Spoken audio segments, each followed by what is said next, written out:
Part 1. Hello, Children's Engineering Workshops. Oh, hello. I wanted some information about the workshops in the school holidays. Sure. I have 2 daughters who are interested. The younger one's Lydia. She's 4. Do you take children as young as that? Yes, our tiny engineers workshop is for 4 to 5-year-olds. What sorts of activities do they do? All sorts.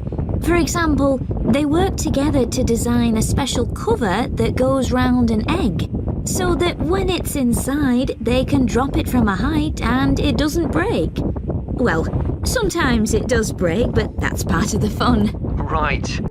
And Lydia loves building things. Is there any opportunity for her to do that? Well, they have a competition to see who can make the highest tower. You'd be amazed how high they can go. Right. But they're learning all the time as well as having fun. For example, one thing they do is to design and build a car that's attached to a balloon, and the force of the air in that actually powers the car and makes it move along. They go really fast too. Okay, well, all this sounds perfect. Now, Carly, that's my older daughter, has just had her 7th birthday. So, presumably, she'd be in a different group. Yes, she'd be in the junior engineers. That's for children from 6 to 8. And do they do the same sorts of activities? Some are the same, but a bit more advanced. So they work out how to build model vehicles, things like cars and trucks, but also how to construct animals using the same sorts of material and technique. And then they learn how they can program them and make them move. So they learn a bit of coding, take home to show all their friends. Exactly. And then they also build a robot in the shape of a human, and they decorate it and program it so that it can move its arms and legs. Perfect. So is it the same price as the tiny engineers? It's just a bit more, £50 for the 5 weeks. And are the classes on a Monday too? They used to be, but we found it didn't give our staff enough time to clear up after the first workshop, so we moved them to Wednesdays. The classes are held in the morning from 10 to 11. Okay, that's better for me actually. And what about the location? Where exactly are the workshops held? They're in building 10A. There's a big sign on the door, you can't miss it, and that's in Fradston Industrial Estate. Sorry? Fradston. That's F-R-A-D-S-T-O-N-E.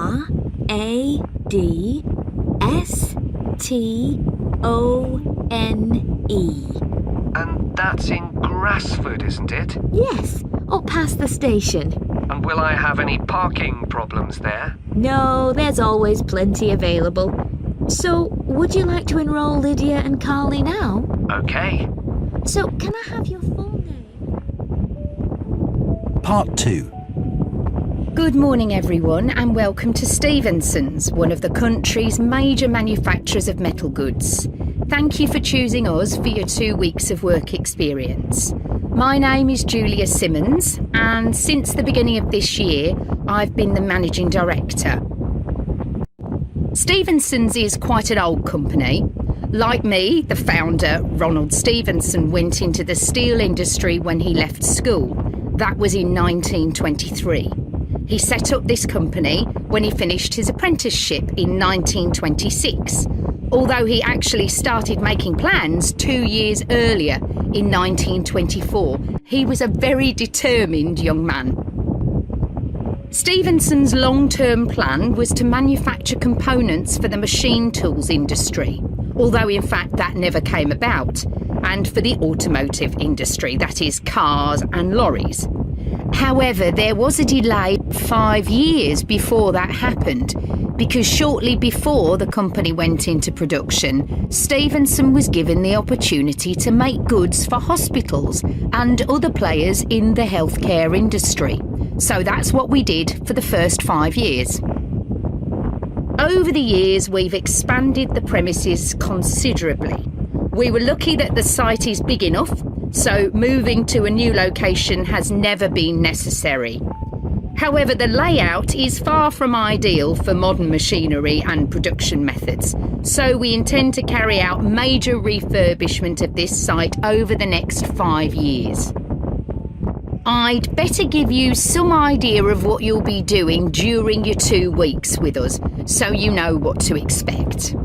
Most mornings you'll have a presentation from one of the managers to learn about their department, starting this morning with research and development. And you'll all spend some time in each department, observing what's going on and talking to people, as long as you don't stop them from doing their work altogether. In the past, a teacher from your school has come in at the end of each week to find out how the group were getting on, but your school isn't able to arrange that this year. OK, now I'll briefly help you to orientate yourselves around the site. As you can see, we're in the reception area, which we try to make attractive and welcoming to visitors. There's a corridor running left from here, and if you go along that, the door facing you at the end is the entrance to the coffee room. This looks out onto the main road on one side and some trees on the other, and that'll be where you meet each morning. The factory is the very big room on the far side of the site. Next to it is the warehouse, which can be accessed by lorries going up the road to the turning area at the end. You can get to the warehouse by crossing to the far side of the courtyard, and then the door is on your right. Somewhere you'll be keen to find is the staff canteen. This is right next to reception. I can confidently say that the food's very good, but the view isn't. The windows on one side look onto a corridor and courtyard, which aren't very attractive at all, and on the other onto the access road, which isn't much better. You'll be using the meeting room quite often, and you'll find it by walking along the corridor to the left of the courtyard and continuing along it to the end. The meeting room is the last one on the right, and I'm afraid there's no natural daylight in the room. Then you'll need to know where some of the offices are. The Human Resources Department is at the front of this building. So you head to the left along the corridor from reception, and it's the second room you come to. It looks out onto the main road. And finally, the boardroom, where you'll be meeting sometimes. That has quite a pleasant view, as it looks out onto the trees. Go along the corridor past the courtyard, right to the end. The boardroom is on the left, next to the factory. OK, now, are there any questions before we move? Part 3. How are you getting on with your art project, Tom? Okay. They gave us the theme of birds to base our project on, and I'm not really all that interested in wildlife, but I'm starting to get into it. I've pretty well finished the introductory stage. So have I.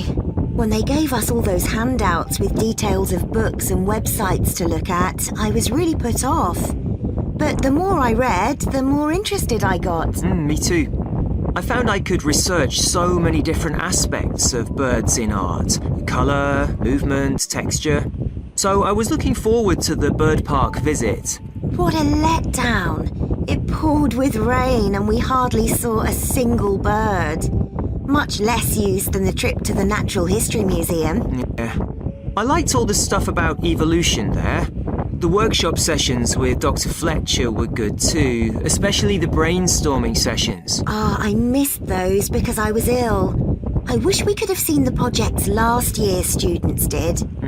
I suppose they want us to do our own thing, not copy. Have you drafted your proposal yet? Yes, but I haven't handed it in. I need to amend some parts.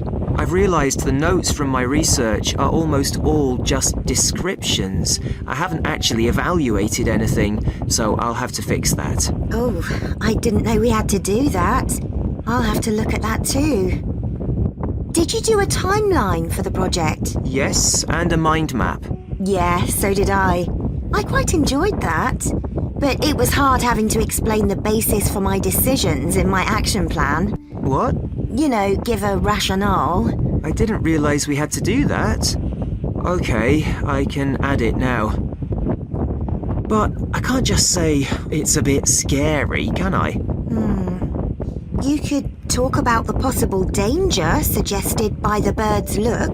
Oh, okay. There's a picture of a fishhawk by Audubon I like. It's swooping over the water with a fish in its talons and with great black wings which take up most of the picture. So you could discuss it in relation to predators and food chains? Well, actually, I think I'll concentrate on the impression of rapid motion it gives. Right. Do you know that picture of a kingfisher by Van Gogh? It's perching on a reed growing near a stream. Yes, it's got these beautiful blue and red and black shades. I've actually chosen it because I saw a real kingfisher once when I was little. I was out walking with my grandfather and I've never forgotten it. Oh, so we can use a personal link? Sure. Okay. There's a portrait called William Wells. I can't remember the artist, but it's a middle-aged man who's just shot a bird. And his expression and the way he's holding the bird in his hand suggests he's not sure about what he's done. To me, it's about how ambiguous people are in the way they exploit the natural world. Interesting. There's Gauguin's picture via a Matty. He did it in Tahiti. It's a woman with a white bird behind her that is eating a lizard. And what I'm interested in is what idea this bird refers to. Apparently, it's a reference to the never-ending cycle of existence. Wow. I chose a portrait of a little boy, Giovanni de' Medici. He's holding a tiny bird in one fist. I like the way he's holding it carefully so he doesn't hurt it. Oh, right. Part 4. Ancient philosophy is not just about talking or lecturing or even reading long, dense books. In fact, it is something people have used throughout history to solve their problems and to achieve their greatest triumphs. Specifically, I am referring to Stoicism, which in my opinion is the most practical of all philosophies and therefore the most appealing. Stoicism was founded in ancient Greece by Zeno of Citium in the early 3rd century BC, but was practiced by the likes of Epictetus, Cato, Seneca, and Marcus Aurelius. Amazingly, we still have access to these ideas, despite the fact that the most famous Stoics never wrote anything down for publication. Cato definitely didn't. Marcus Aurelius never intended his meditations to be anything but personal. Seneca's letters were, well, letters, and Epictetus's thoughts come to us by way of a note-taking student. Stoic principles were based on the idea that its followers could have an unshakable happiness in this life, and the key to achieving this was virtue. The road to virtue, in turn, lay in understanding that destructive emotions like anger and jealousy are under our conscious control. They don't have to control us, because we can learn to control them. In the words of Epictetus, external events I cannot control, but the choices I make with regard to them, I do control. The modern-day philosopher and writer Nassim Nicholas Taleb defines a Stoic as someone who has a different perspective on experiences which most of us would see as wholly negative. A Stoic transforms fear into caution, pain into transformation, mistakes into initiation, and desire into undertaking. Using this definition as a model, we can see that throughout the centuries, Stoicism has been practiced in more recent history by kings, presidents, artists, writers, and entrepreneurs.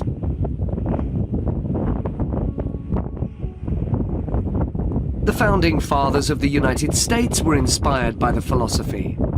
George Washington was introduced to Stoicism by his neighbours at age 17, and later put on a play based on the life of Cato to inspire his men. Thomas Jefferson kept a copy of Seneca beside his bed. Writers and artists have also been inspired by the Stoics. Eugene Delacroix, the renowned French Romantic artist, known best for his painting Liberty Leading the People, was an ardent Stoic, referring to it as his consoling religion. The economist Adam Smith's theories on capitalism were significantly influenced by the Stoicism that he studied as a schoolboy, under a teacher who had translated Marcus Aurelius's works.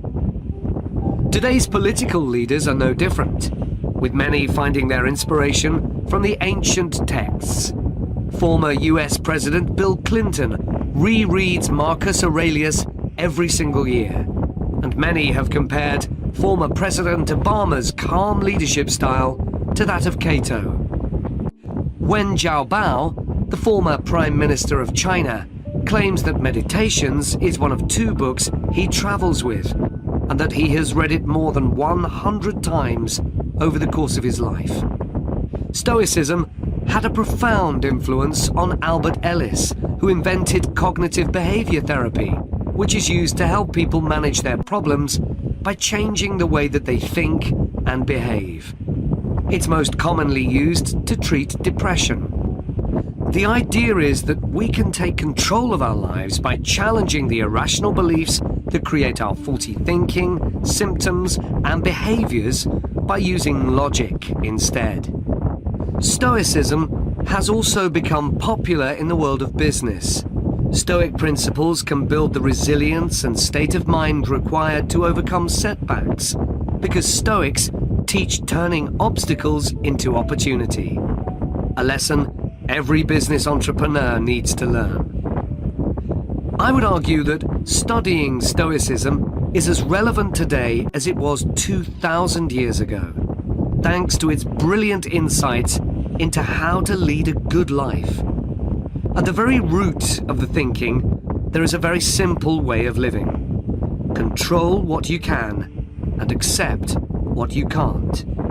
This is not as easy as it sounds and will require considerable practice. It can take a lifetime to master. The Stoics also believed the most important foundation for a good and happy life is not money, fame, power, or pleasure, but having a disciplined and principled character. Something which seems to resonate with many people today.